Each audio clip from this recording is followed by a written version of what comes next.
Kalau dikatakan ada nepotisme, nepotisme di mana?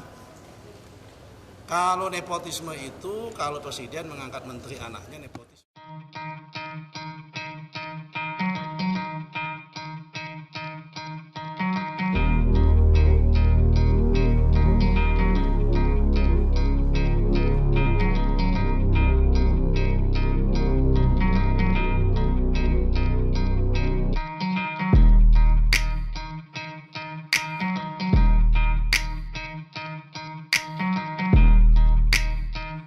Gak salah pilihan aku. Betul enggak?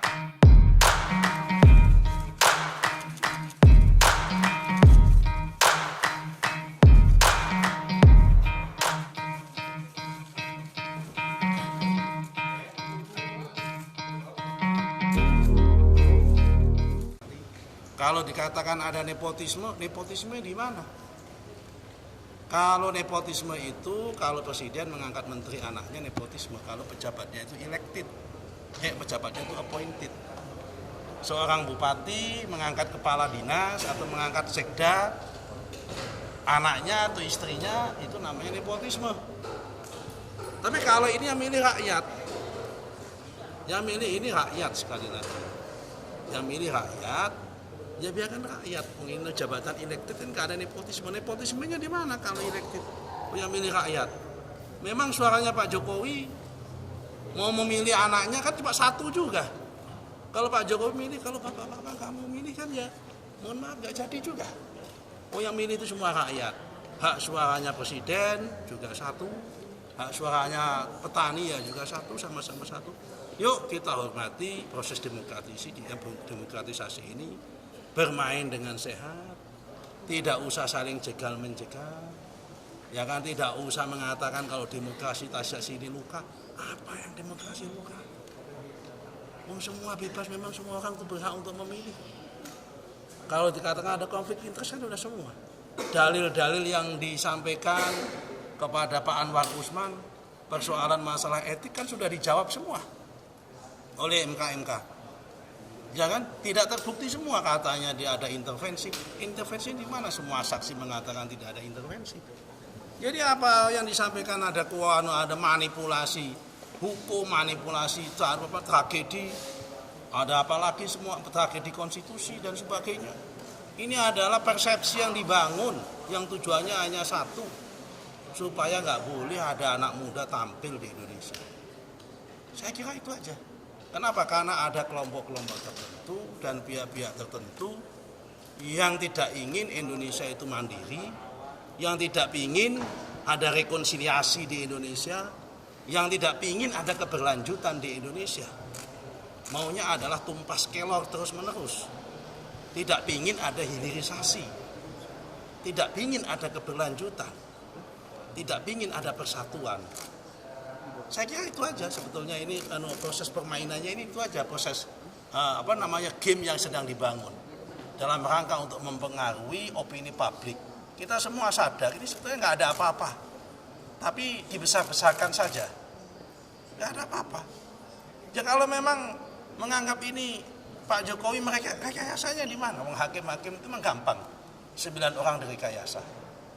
Pasal 36 atau 46 itu Undang-Undang MK 46, Undang-Undang MK mengatakan keputusan itu diambil secara kolektif, bukan oleh satu orang. Memang kalau kemudian hanya satu orang Anwar Usman, kalau dikatakan konflik of interest di mana? Memang dia bisa mempengaruhi yang lain? Kan juga nggak bisa. Yang nomor 2, yang di sidang itu kan juga bukan Gibran. Norma undang-undang. Yang diuntungkan akibat norma undang-undang itu di mana pejabat politik yang dipilih dari hasil pemilu, baik itu kepala daerah maupun anggota DPR atau anggota DPD, anggota DPRD, kan banyak sekali tidak ada Mas Gibran. Kenapa dia nggak mencalonkan anaknya siapa begitu, yang betul anak muda yang menjadi anggota DPRD atau DPR? Kan banyak di partai-partai yang lain. Kenapa nggak dia kan juga punya. Partai-partai yang lain juga punya calon kepala daerah yang muda-muda. Ya katakanlah saya sebut di sini, katakanlah teman-teman PDIP. Kan banyak punya anak muda yang di bawah 40 tahun yang nyalon kepala daerah, yang jadi kepala daerah.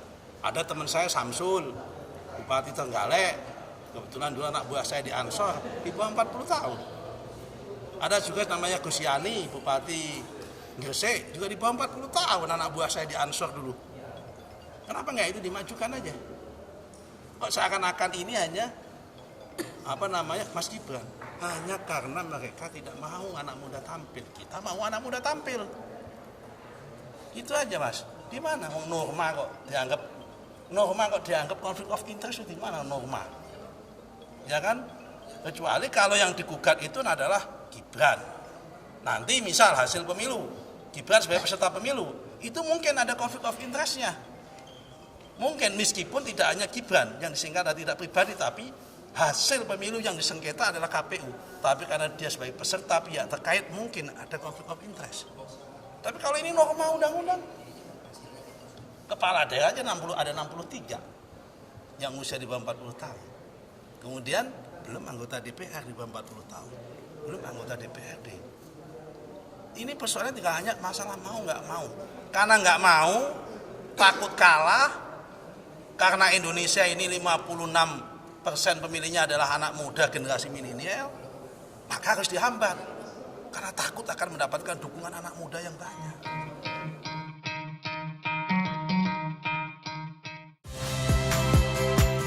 Saya Niluh Puspa. Saksikan program-program Kompas TV melalui siaran digital, pay TV, dan media streaming lainnya. Kompas TV, independen, terpercaya.